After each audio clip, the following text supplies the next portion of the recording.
گردان کرتے تھے، جو کہ قانون کی دھجیاں اڑاتے تھے، جو کہ دوسروں سے حساب مانگتے اور رسیدوں کا مطالبہ کرتے تھے، آج آئین پاکستان کے تحت انتخابی قوانین کے حوالے سے جو سب سے موقر اور بڑا ادارہ ہے الیکشن کمیشن آف پاکستان، اور جس کی تشکیل، جس کے سربراہ کی تعیناتی خود عمران خان نے اپنے ہاتھوں سے کی، وہاں سے یہ فیصلہ آیا اور یہ فیصلہ کو اجلت میں نہیں دیا گیا۔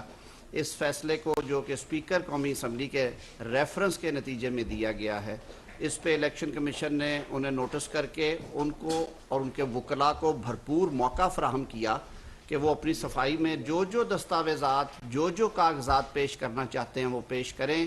اور اس پہ وہ طرفہ تماشا یہ ہوا کہ وہاں پہ جو ڈیکلریشنز دیے، نہ صرف کہ الیکشن کمیشن کو جو انہوں نے اپنے سالانہ گوشوارے جمع کراتے رہے 2018، 2019، 2020، 2021 میں، نہ صرف کہ وہ جھوٹ پر مبنی تھے اور ان میں انہوں نے کئی چیزیں مخفی رکھی الیکشن کمیشن سے، بلکہ الیکشن کمیشن کے نوٹس کے جواب میں جب ان کے وکلاء پیش ہوئے تو انہوں نے جو ڈیٹیلز وہاں پہ دیں اور کہا کہ جی نہیں، یہ توشہ خانہ کے تحائف جو تھے، ہاں ہم نے نکلوائے اس قیمت پہ جو کہ قانون کے مطابق تھی، لیکن انہیں اوپن مارکیٹ میں فروخت کرنے کے بعد ہم نے فلاں بینک اکاؤنٹ میں پروسیڈ رکھ دی تھی۔ جب اسٹیٹ بینک آف پاکستان سے اس کی تفصیلات آئیں تو یہ پتہ چلا ہے کہ وہ جو اکاؤنٹس ہیں اس میں جو رقم آئی ہے وہ تو یہ گھڑیاں اور تحائف اور نیکلس اور زیورات بیچنے کے اور خریدنے سے پہلے کی موجود ہے۔ تو نہ صرف یہ کہ انہوں نے الیکشن کمیشن کے گوشواروں میں قوم کے سامنے جھوٹ بولا، بلکہ انہوں نے الیکشن کمیشن کی پروسیڈنگز کے دوران بھی غلط بیانی، غلط حقائق الیکشن کمیشن کے سامنے رکھے۔ میں تو سمجھتا ہوں کہ ابھی الیکشن کمیشن نے بڑی احتیاط برتی ہے، انہوں نے ریسٹرینٹ کا مظاہرہ کیا ہے، ورنہ ایک اور کارروائی بھی ہے، وہ بھی ان کے خلاف انیشیٹ ہو سکتی تھی۔ قوم کو تھوڑا سا بیک گراؤنڈ کا اندازہ ہونا چاہیے، کیونکہ مختلف بیانات جاری کیے جا رہے ہیں ان کے ساتھیوں اور حواریوں کی طرف سے جی کہ یہ آج بڑی ناانصافی ہو گئی ہے۔ ناانصافی اس صورت میں ہوتی ہے جب قانون کسی چیز کا احاطہ نہ کرتا ہو۔ الیکشن لاز میں ایک فرق چیز یہ ہے کہ جب آپ عوامی نمائندے کے طور پہ منتخب ہوتے ہیں تو انتخاب کے وقت آپ نے اپنے اثاثہ جات کے گوشوارے جمع کرانا ہوتے ہیں، منتخب ہونے کے بعد پھر آپ نے ہر سال گوشوارے دینے ہیں، اور وہ گوشوارے پبلک کنزمپشن کے لیے، عوام کے لیے حاضر ہوتے ہیں، جبکہ ٹیکس ریٹرنز جو ہیں وہ کلاسیفائیڈ، یعنی کہ وہ خفیہ قسم کی دستاویز ہوتی ہے جو کہ ایف بی آر اور ٹیکس گزار کے درمیان ہوتی ہے۔ عوامی نمائندوں کو یہ پابند کیا گیا ہے آئین پاکستان اور انتخابی قوانین کے تحت کہ وہ ہر سال 31 دسمبر جب ختم ہوتا ہے تو انہوں نے اپنی ٹیکس ریٹرن فائل کرنی ہوتی ہے، اس کو ہم اثاثہ جات کے گوشوارے کہتے ہیں۔ محترم عمران خان صاحب نے 2019، 2020 اور 2021 میں کروڑوں روپے کے جو توشہ خانہ کے تحائف تھے وہ بالکل اونی پونی قیمتوں میں انہیں خود ہی، یہ وہ کہتے ہیں نا کہ بنے ہیں اہل حفظ مدعی بھی منصف بھی، کسے وکیل کریں کس سے منصفی چاہیں، اس کی پرائس کا تعین کرنے والے بھی خود ہی، انہی کی حکومت، حاصل کرنے والے بھی خود ہی، اور پھر بیچ کے اس سے منافع حاصل بھی خود ہی کیا، اور پھر یہ بھی گوارا نہیں کیا کہ یہ ساری تفصیلات قوم کے سامنے رکھی جائیں۔ 2019 اور 20 کے گوشواروں میں یہ تفصیلات بیان کرنا قانونی طور پہ ان پہ واجب تھا۔ پہلو تہی اس لیے کی کہ وہ تو مسٹر کلین ہیں، اگر ان کا یہ فراڈ یا ان کی یہ بددیانتی عوام کے سامنے آتی تو عوام ان سے سوال پوچھتے کہ آپ تو دوسروں کی تلاشیاں لیتے ہیں، اپنے دامن میں یہ کیا آپ چھپا کے بیٹھے ہوئے ہیں۔ تو اسپیکر قومی اسمبلی نے جب لوگوں کو ایکسیس ہوئی ریکارڈ تک رسائی نہیں تھے دیتے، ہائی کورٹ میں ریٹیں لوگوں نے کی، وہاں پہ ایویسو آنسرز دیے گئے اور کہا گیا جی کہ آپ نہ کریں، یہ مختلف ساورن سٹیٹس کے ساتھ پاکستان کے تعلقات کو معاملہ خراب کرے گا۔ بھائی جب آپ ایک بہت ہی برادر اسلامی ملک کے ایک بہت اعلیٰ عہدیدار کی طرف سے دی گئی ایک قیمتی ترین گھڑی جو کہ انہوں نے آپ کو برادر ملک کے وزیر اعظم کے طور پہ دی، اچھا کیا آپ نے پیسے جمع کروا کے رکھ لی، پھر وہ آپ کے بازو پہ اچھی لگتی تھی، اسے پھر 4 گنا قیمت کے اوپر میں بازار میں فروخت کر کے آپ نے اس ملک سے تعلق بھی خراب کیا. یہ ساری چیزیں الیکشن کمیشن کے سامنے تھیں. ڈیو پروسیس کے بعد الیکشن کمیشن نے 63A میں ان کو نااہل قرار دیا. اب یہ بہت کچھ کہا جا رہا ہے یہ نااہلی نہیں تھی ہو سکتی. آئین پاکستان میں 2 طرح کے میکنزم ہیں. الیکشن سے پہلے جو نااہلیاں ہیں وہ آرٹیکل 62 کے تحت ہوتی ہیں, جس میں 62(1)(f) آپ سب کو معلوم ہے. لیکن الیکٹ ہو جانے کے بعد 2 طرح کی ریمیڈیز ہیں. 45 روز کے اندر اندر اگر آپ نے کچھ کیا ہے, آپ کی الیکشن درست نہیں ہے, آپ الیکشن ٹریبیونل میں جا سکتے ہیں. لیکن 45 روز گزرنے کے بعد کوئی اور ریمیڈی نہیں ہے. اس میں پھر 63A میں بیان کیا گیا ہے کہ جب آپ اپنے لیے ڈسکوالیفیکیشن خود پیدا کر لیتے ہیں, جو کہ عمران خان صاحب نے 2018 میں کامیاب ہونے کے بعد 2019, 20 اور 21 کے سالوں میں یہ غیر قانونی اقدامات کیے. دستاویزات ہیں all, میں کہوں گا کہ جو مٹیریل ایویڈنس ہے وہ دستاویزی ہے. اس کیس میں کوئی زبان الیکشن کمیشن کے سامنے رکھی گئی اور ان کو ویریفائی کرنے کے بعد آئین پاکستان کے آرٹیکل 63A کے تحت انہیں کرپٹ پریکٹسز میں ملوث پایا گیا اور الیکشن کمیشن نے انہیں 5 سال کے لیے نااہل قرار دیا. اور ساتھ ہی ساتھ اس سے آگے نہیں گیا, الیکشن کمیشن نے اسی قانون کی منشا کے مطابق ان کو فوجداری مقدمے کے ٹرائل کے لیے ریفر کر دیا ہے کہ وہ اپروپریٹ عدالت میں چلے. اس میں پھر تعزیری سزائیں بھی موجود ہیں. تو میں سمجھتا ہوں کہ اس طرح کے فیصلے کے بعد اس پہ ریئیکٹ کرنا اس طرح سے کہ آپ جتھے لے کے شہروں پہ حملہ آور ہو رہے ہیں, آپ لوگوں کی زندگیاں جیرن کرنے کا سوچ رہے ہیں, آپ کہتے ہیں جی ہم جیم کر دیں گے ہر چیز کو.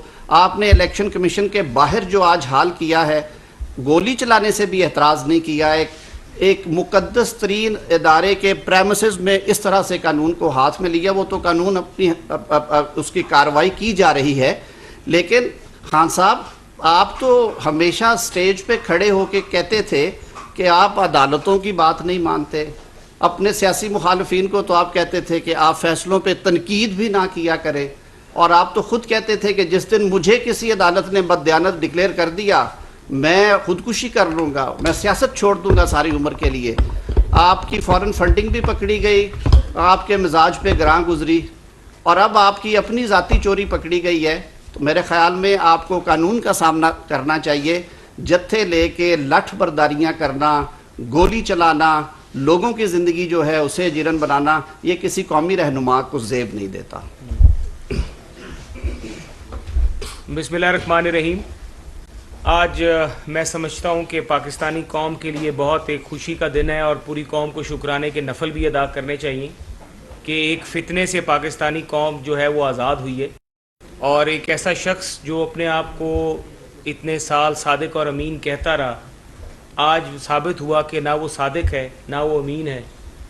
اس نے ایشٹرے سے لے کے, پرچ پیالی سے لے کے, چھوٹی چھوٹی چیزوں سے لے کے جو پیٹی میٹرز ہیں, آئی وڈ سے کہ پیٹی تھیف والی جو حرکتیں ہیں, وہاں سے لے کے کروڑوں روپے کی جو گھڑیاں ہیں وہ اس نے فروخت کی. اور آج میں سمجھتا ہوں کہ پاکستان میں آئین اور قانون کا بول بالا ہوا ہے. اور جس طرح سے محترم لاء منسٹر صاحب فرما رہے تھے یہ درست ہے. اور ابھی تو اس کا 18-19 کا گوشوارہ جو ہے وہ کھلا ہے, 19-20 کا گوشوارہ بھی باقی رہتا ہے, 19-20 کے بعد 20-21 کا گوشوارہ بھی باقی رہتا ہے. ان گوشواروں میں بھی جس طرح انہوں نے فرمایا کہ یہ مکمل جھوٹ بولتے رہے, دباؤ ڈالتے رہے, کیبنٹ ڈویژن کے ذریعے دباؤ ڈال کے یہ انفارمیشن جو تھی اس کو روکا جاتا رہا کہ یہ انفارمیشن جو ہے یہ پاکستان انفارمیشن کمیشن کے خلاف ریٹ پٹیشن میں کیبنٹ ڈویژن گئی. آپ یہ دیکھ لیجئے کہ کیبنٹ ڈویژن کے اوپر دباؤ ڈالا گیا, اپنے عہدے کا ناجائز استعمال کیا گیا, مس یوز آف پاور کی گئی, مس یوز آف اتھارٹی کی گئی. اور اس کے بعد بھی جب اسلام آباد ہائی کورٹ کے ایک معزز جج کے آرڈر کے اوپر جب وہ ریکارڈ سامنے آیا تو پھر پتہ لگا کہ جو موصوف ہے یہ جھوٹ بول رہا تھا اور پاکستانی قوم کے ساتھ یہ پورا ایک ڈرامہ رچا رہا تھا. اور آج جب ہم وہاں پہ الیکشن کمیشن سے نکلے, میں زیادہ بات نہیں کروں گا, میرے پہ قاتلانہ حملہ, تارڑ صاحب میرے ساتھ بیٹھے, ہم پر حملہ کیا گیا, فائر بھی کیا گیا, کیونکہ میں کچھ دیر میں نکل چکا تھا تو میں نکل ہی رہا تھا, پیچھے سے مجھے بھی فائر کی آواز آئی ہے, عطا صاحب وہاں پر بھی موجود تھے.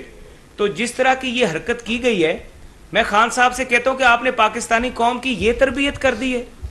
کہ آپ نے پاکستانی قوم ہم سیاست میں نقطہ اعتراض کے اوپر جمہوری اختیار ووٹ دینے کا استعمال کرتے تھے اور ووٹ کی طاقت کے ذریعے اپنے مخالف کو شکست دیتے تھے. آپ نے پاکستان کی سیاست کے بیچ میں وہ جو 126 دنوں کا دھرنا آغاز کیا, اس 126 سے لے کے آج تک جو انتہا پسندی, شدت پسندی, نفرت کی سیاست آپ نے پاکستان میں جس کو جنم دیا ہے, آپ اس کی آگ سے نہیں بچیں گے. یہ آگ آپ کے گھر تک بھی پہنچے گی. اور میں آپ کو بہت یہ کلیئر بات کر دینا چاہتا ہوں کہ اگر آپ نے اور میں آپ پہ ایف آئی آر کرواؤں گا, میں آپ پر اپنے پر قاتلانہ حملہ کرنے کی ایف آئی آر کرواؤں گا, آپ کے کارکنوں پہ کرواؤں گا, اور آپ کو میں دیکھتا ہوں کہ آپ کس طرح سے اب آپ آگے آئیں اور کریں مقابلہ. آپ لوگ جو ہیں, آپ لوگوں کو شرافت کی زبان سمجھ نہیں آتی. آپ کو آپ کی زبان میں ہمیں سمجھانا آتا ہے, اور ہم اب آپ کو آپ کی زبان میں سمجھائیں گے.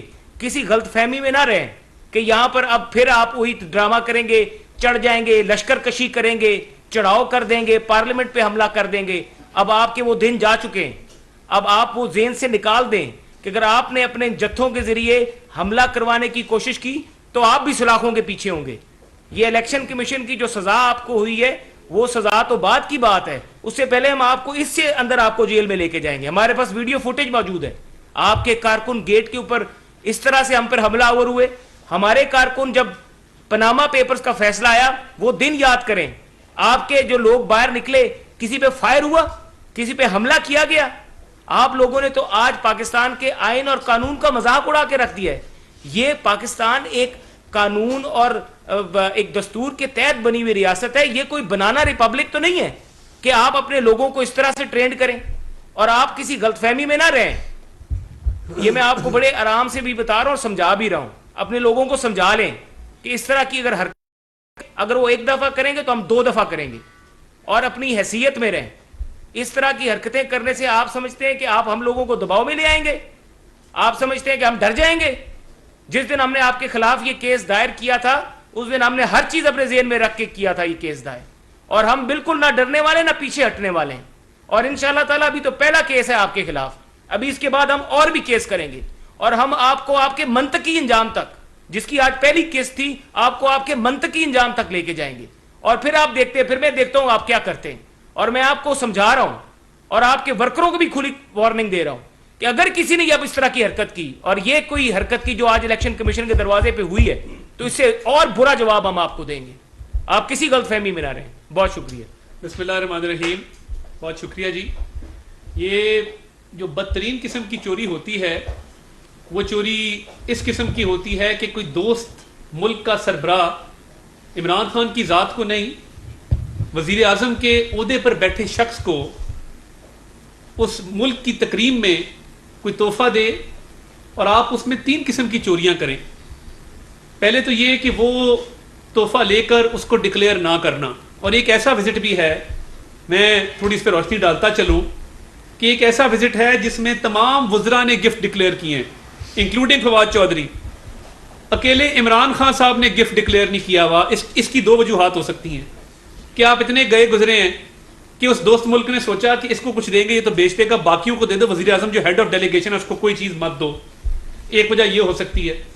دوسری وجہ یہ ہے کہ آپ نے لے کے ڈکلیئر نہیں کیا. اب سب سے بڑا پرابلم ہے کہ آپ نے کئی تحائف لیے, آپ نے ڈکلیئر نہیں کیے.